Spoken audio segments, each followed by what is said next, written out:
आज की क्लास में बात करते हैं न्यूटन्स नोशन ऑफ स्पेस के बारे में। तो न्यूटन का स्पेस मतलब जगह के बारे में क्या विचार है उसके बारे में बात करते हैं। तो उन्होंने सिंपल सा बोला कि स्पेस कभी भी किसी ऑब्जेक्ट के साथ रिलेशन नहीं रखता, मतलब रिएक्शन नहीं करता, वो हमेशा जैसा है वैसे ही रहता है। ठीक है, जैसे केमिस्ट्री में आप ए प्लस बी मिलाते हो कोई दो अलग अलग, तो आपको क्या कोई रिएक्शन होने के बाद सी ऑब्जेक्ट मिल जाता है। लेकिन अगर आप स्पेस के साथ अगर कुछ मिलाना चाहो और रिएक्शन कराना चाहो तो ये रिएक्शन नहीं होगा।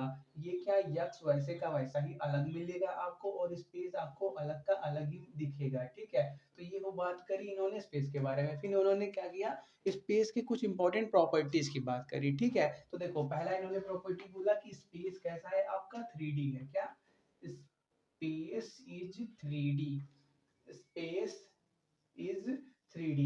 ठीक है, अगर आप क्या करो सिंपली एक ऑब्जेक्ट को रखो। ठीक है, तो देखो आपको क्या मिलेगा, आपको दिखेगा कि ये ऑब्जेक्ट का लेंथ भी है, ब्रेड्थ भी है और हाइट भी है। और ये रखा कहाँ गया है, स्पेस के अंदर रखा गया है। क्योंकि इस ऑब्जेक्ट के लेंथ ब्रेड्थ हाइट तीनों हमको मिल रहे हैं, मतलब जो आपका स्पेस है जहाँ पे ये ऑब्जेक्ट रखा होगा उसका भी क्या होगा, लेंथ होगा, कुछ ब्रेड्थ होगा, कुछ हाइट होगा। मतलब सिंपल लैंग्वेज में स्पेस कैसा होगा, 3 डायमेंशनल होगा।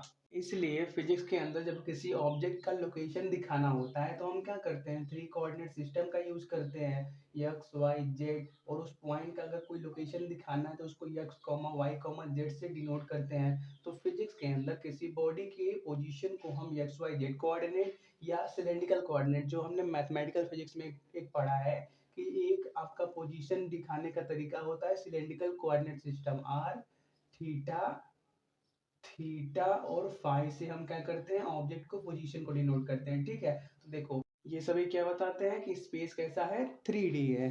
नेक्स्ट उन्होंने बोला कि जो आपका स्पेस है वो कैसा है, फ्लैट है। ठीक है, उन्होंने कहा कि अगर आप कोई ऐसा स्पेस लो जिसमें कोई कर्वेचर ना हो, कर्वेचर का मतलब घुमाव ना हो। ठीक है, तो अगर कोई ऐसा स्पेस लोगे जिसमें घुमाव ना होगा तो वो क्या होगा, एक स्ट्रेट लाइन की तरह दिखेगा। तो स्ट्रेट लाइन की तरह दिखेगा तो मतलब क्या, ये कैसा, एक फ्लैट है, एक स्ट्रेट लाइन है। वैसे ही क्या है, आपको मालूम है स्ट्रेट स्पेस कैसा होता है, 3D। तो ऐसे कई सारे जब स्ट्रेट लाइन एक दूसरे से ज्वाइन होंगे तो क्या दिखेगा, एक फ्लैट सरफेस की तरह दिखेगा। तो फ्लैट सरफेस है तो हम क्या करेंगे, इस स्पेस के अंदर किसी भी दो पॉइंट के बीच अगर डिस्टेंस पता करेंगे तो हमेशा क्या मिलेगा, हमको एक स्ट्रेट लाइन मिलेगा। ठीक है, जब कर्वेचर नहीं होता तो distance between any two point in space क्या मिलता है हमको, एक स्ट्रेट लाइन मिलता है। ठीक है, जैसे हम क्या करें, एक ट्रायंगल बनाएं तो ट्रायंगल क्या हो, ऐसे बनेगा। हम क्या करें, एक साइड को हाइपोटेनस बना दें। देखो यहाँ से यहाँ तक भी एक स्ट्रेट लाइन है और यहाँ से भी यहाँ तक भी क्या, ये परपेंडिकुलर है। सपोज कर लो ए बनाओ, ये बी बनाओ, ये सी।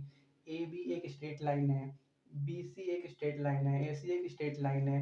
बी सी क्या है, ए सी पर 90 डिग्री गिरा हुआ है। तो हम क्या करेंगे, पाइथागोरस थ्योरम से इसका क्या कर सकते हैं, हाइपोटेनस निकाल सकते हैं कि इसका स्क्वायर मतलब ये जो ए बी का स्क्वायर मतलब ये इसका स्क्वायर किसके बराबर होगा, इसके स्क्वायर प्लस इसके स्क्वायर के, मतलब परपेंडिकुलर का स्क्वायर प्लस बी इसके स्क्वायर के बराबर होगा। क्योंकि स्ट्रेट लाइन है तो दो पॉइंट्स के बीच का डिस्टेंस हम निकाल सकते हैं आराम से।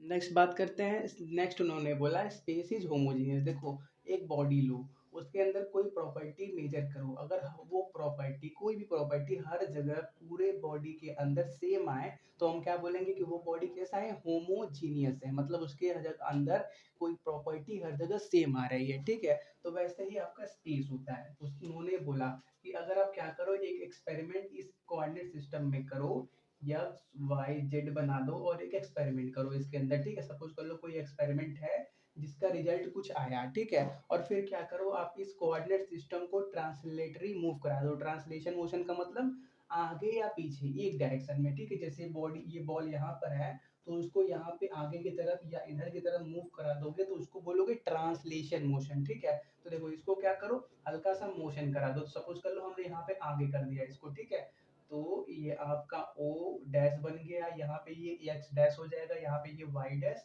और यहाँ पे ये जेड डैश। अब जो एक्सपेरिमेंट हमने x y z coordinate system के अंदर किया था, अगर वही एक्सपेरिमेंट हम x dash y dash z dash coordinate system के अंदर करेंगे तो जो रिजल्ट होगा वो हमको क्या मिलेगा, सेम मिलेगा। वो ये बात प्रूफ करता है कि स्पेस कैसा है, होमोजेनियस की किसी भी ऑब्जेक्ट के एक्सपेरिमेंट का प्रॉपर्टी स्पेस के अंदर आप कहीं भी चेक करो वो कैसा होता है, सेम होता है। हमारे पास नेक्स्ट होता है स्पेस इज आइसोट्रोपिक। ठीक है, देखो आइसोट्रोपिक का मतलब हम कोई बॉडी लें, उसके अंदर एक पॉइंट पकड़ लें और उस पॉइंट पकड़ के किसी भी डायरेक्शन में जाए, हमको क्या मिला, रिजल्ट हमेशा सेम मिले, तो उसको क्या बोलेंगे हम, आइसोट्रोपिक नेचर बोलेंगे, या बोलेंगे या ये बोलेंगे कि ये बॉडी कैसा है, आइसोट्रोपिक नेचर का है। ठीक है, सपोज कर लो हमने कोऑर्डिनेट सिस्टम बनाया, उसके अंदर एक एक्सपेरिमेंट किया। अब करते क्या है, इस कोऑर्डिनेट सिस्टम को रोटेट कर देते हैं। ठीक है, सपोज कर लो ये x है, y है, z है, o है। अब इसको क्या करो, थोड़ी सी डिग्री रोटेट कर दो, इसको हल्का सा इधर, इसको हल्का सा इधर, इसको हल्का सा ऊपर कर दो, तो होगा क्या, आपका x डैश यहाँ पहुंच जाएगा, y डैश यहाँ पहुंच जाएगा, z डैश कुछ यहाँ पे पहुंच जाएगा। तो देखो ओरिजिन तो अभी भी वहीं पे है, तो हम क्या करेंगे, अगर इसी ओरिजिन को पकड़ के अब मूव करेंगे इस नए कोऑर्डिनेट सिस्टम में, तो वहां पे भी हमको जो रिजल्ट होता है वो सेम मिलेगा। तो वो ये प्रूव करता है कि स्पेस कैसा है आपका, आइसोट्रोपिक है। ठीक है, तो ये बात हो गई न्यूटन्स नोशन ऑफ स्पेस के बारे में।